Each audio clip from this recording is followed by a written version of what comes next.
The oak was coming down today, whether I liked it or not. The HOA president, Claudia Simmons, jabbed her finger into my chest, her face twisted with fury as she stood beside my fallen 200-year-old heritage oak. I crossed my arms, standing my ground as the roar of chainsaws filled the air and sawdust clouded around us. Her neon orange hard hat and safety vest couldn't mask the smug satisfaction on her face as she waved a clipboard with what she claimed were legal documents. What this power-hungry bureaucrat didn't anticipate was that her reckless move would unleash a legal storm, exposing decades of corruption, bankrupting her HOA, and turning her family name into a byword for deceit. Would you stand by while suits and officials tore down your family's 200-year-old living legacy for their own gain? My name's Daniel Hayes. For 30 years, I worked as a civil engineer, building bridges, highways, and systems meant to outlast me. Structures my grandkids' might still use. Men like me built this country to endure, valuing tradition, property rights, and doing things right. At 55, a mild heart attack felt like a wake-up call from above, urging me to refocus on what mattered. So I retired to my birthright, my grandfather's 5-acre farmhouse in Pinewood County. After earning a Purple Heart fighting across Japanese-held islands in 1945, my grandfather constructed that house with his own calloused hands. 3 generations of Hayes men had safeguarded this land. Now it was my turn. The centerpiece of our property was a towering white oak, older than the Revolutionary War. Standing over 80 feet tall with a canopy stretching 120 feet wide, it exuded a quiet majesty. My grandmother, a local history teacher, had traced its story, how Algonquin tribes once held councils under its branches. Archaeologists found 300-year-old artifacts near its roots, and the County Historical Society honored it with a bronze plaque as a witness tree. This wasn't just a tree, it was our family's anchor across time. I've got photos of 5 Hayes generations beneath its shade. My great-grandparents' 1935 anniversary, my parents' 1965 wedding, my daughter's 1990 christening. Every milestone happened under that oak's watchful branches. When I was 7, my grandfather spent a Saturday showing me how to hang a tire swing from its sturdiest limb. "This tree'll outlive us all, Danny," he said, his voice reverent. "It was here when Washington crossed the Delaware. It's seen our nation born, the Civil War, 2 world wars. God willing, it'll stand proud long after you're old and gray." I believed him, until last spring, when I learned even ancient giants can fall to human greed dressed up as community progress. The trouble started 11 months after I settled in. The neighboring Thompson farm sold for $4.2 million to Elite Builders, Inc. Soon, the quiet fields turned into a construction site, and within months, Pinewood Heights emerged, 35 luxury homes starting at $750,000. At first, I didn't mind. The development was well-designed, and I greeted my new neighbors with homemade apple pies and tales of the area's past. Some even asked to snap photos of the Grand Oak, showing real interest in its history. Everything felt neighborly until January, when shiny brochures announced the Pinewood Heights Homeowners Association, led by interim President Richard Grayson, a retired accountant who seemed fair enough. Since my land predated their project by nearly 80 years, I didn't pay it much mind, though I joined in on community picnics. Then, in March, Claudia Simmons took over as HOA president. I met her one afternoon while grabbing my mail. She pulled up in a gleaming white SUV, designer sunglasses perched atop her perfectly styled hair, an iPad gripped in her manicured hands. "Mr. Hayes, Claudia Simmons, new HOA president," she said, her smile cold as she sized up my property with thinly veiled disdain. "I'd like to discuss how your property's posing challenges to our community standards." "Nice to meet you," I replied, "but I'm not part of your HOA.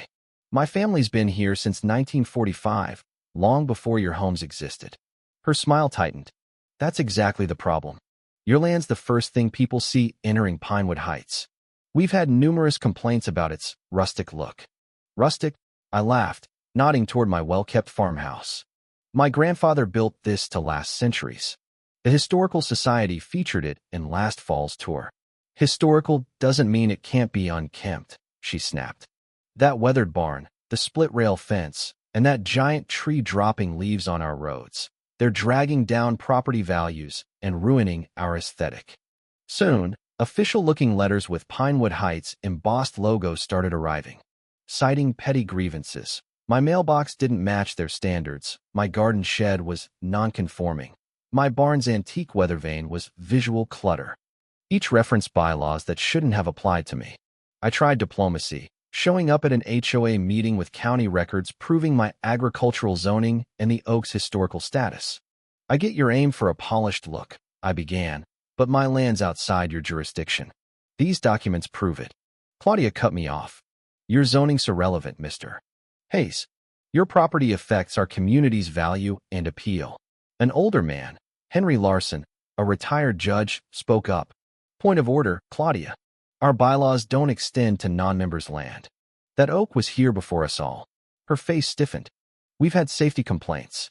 Without arborist certification, how do we know branches won't fall on someone? After the meeting, Henry pulled me aside in the parking lot. Be careful, Daniel, he warned. This isn't about looks or safety. Claudia's husband, Victor Simmons, runs Elite Builders. Before you moved back, they tried buying your grandfather's land 3 times for their next phase. He showed me a news clipping with plans for Pinewood Heights Phase 2, a clubhouse right where my house and Oak stood. My grandfather never mentioned offers, I said, stunned. He was shielding you. Victor doesn't handle rejection well. They remove obstacles, one way or another. 2 days later, another letter demanded I remove my hazardous oak within 30 days or face all available legal remedies. That night, I sat on my porch, watching fireflies glow around the ancient tree, realizing this wasn't just HOA nonsense. It was a corporate land grab masked as community care. I called Peter Sullivan, the county's top arborist. After inspecting the oak, he said, "This tree's in perfect health, one of the best I've seen in 40 years. It's 210 to 225 years old, growing when Jefferson was president." He gave me a report confirming its safety and ecological value. Next, I hired Laura Bennett, a property rights lawyer known for fighting corporate overreach. Reviewing my evidence, she fumed, "They're not just overstepping, they're delusional. Your land's grandfathered under county law. They have no authority." She sent a cease and desist letter citing legal precedents and warning of consequences. I thought that'd settle it. I was wrong. One Sunday, a black SUV rolled up. Claudia stepped out, flanked by 2 suited board members. "We're here about the tree," she announced, skipping pleasantries. I handed her Peter's report and Laura's letter. "This ends now. The tree's healthy, and you've got no jurisdiction." She brushed the papers aside, smirking. "The board met last night. That tree's an immediate hazard. Removal starts tomorrow at 7 a.m. My voice hardened. "You've got no right. Touch it, and it's trespassing and destruction of protected property." One of her cronies adjusted his cufflinks. "We'll cover half the cost as goodwill." "There's no removal," I shot back. "Leave. Now." Claudia's mask slipped, her finger jabbing at me. "That tree's coming down, Mr. Hayes. Cooperate, or we'll make this hard." "Are you threatening me?" I asked, arms crossed. She regained composure, but her eyes stayed icy. "Just stating our commitment to safety." After they left, I called Laura, who filed for an emergency protective order. That night, I noticed strange cars creeping past my house. I started documenting everything: license plates, times, faces. Then I found something chilling. 6 weeks earlier, the HOA had petitioned to rezone my area from agricultural historical to planned community, potentially forcing my land under their control. The petition predated Claudia's first complaint by 3 months. This was a long game. Wednesday morning, I left for a cardiology appointment in Philadelphia, pausing by the oak. "I'll be back, old friend," I murmured. An hour into my drive, my phone rang. It was Margaret, my 80-year-old neighbor. "Daniel, they're cutting your oak. That HOA woman's here with trucks." My stomach dropped. "Tell them they're trespassing." I tried. They shoved me aside with some official paper. I called the sheriff, then Laura, racing back. Peter got there first, calling me 20 minutes later. "They've already taken the main limbs. They've got a court order signed by Judge Ellison."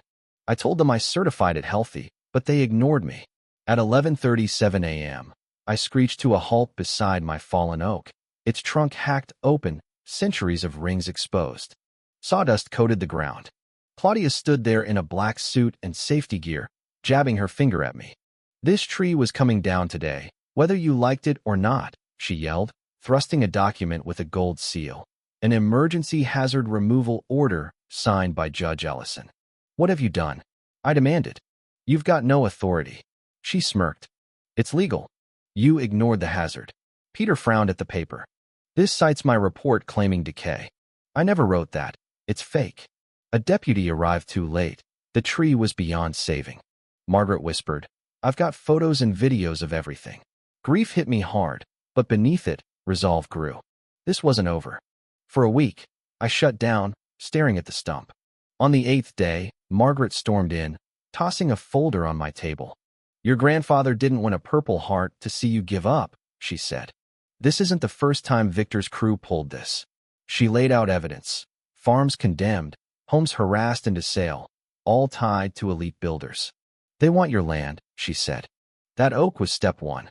I called Laura, who filed complaints for trespassing, destruction, and fraud. Neighbors came forward with their own stories. Henry resigned from the HOA, bringing internal docs proving their intent. Peter found his signature forged on the fake report. Then, in my grandfather's files, I found a 1978 conservation easement protecting the oak, legally binding and ignored. This is huge, Laura said. They're toast. We built a legal team. Laura on property rights, Ethan Carter on environmental law, and Julia Morgan, a former federal prosecutor, on fraud. Julia saw a conspiracy ripe for RICO charges, racketeering through coordinated corruption. Evidence piled up, forged orders, secret payments to board members from Victor's shell companies, and Claudia's recorded promise of a country club on my land.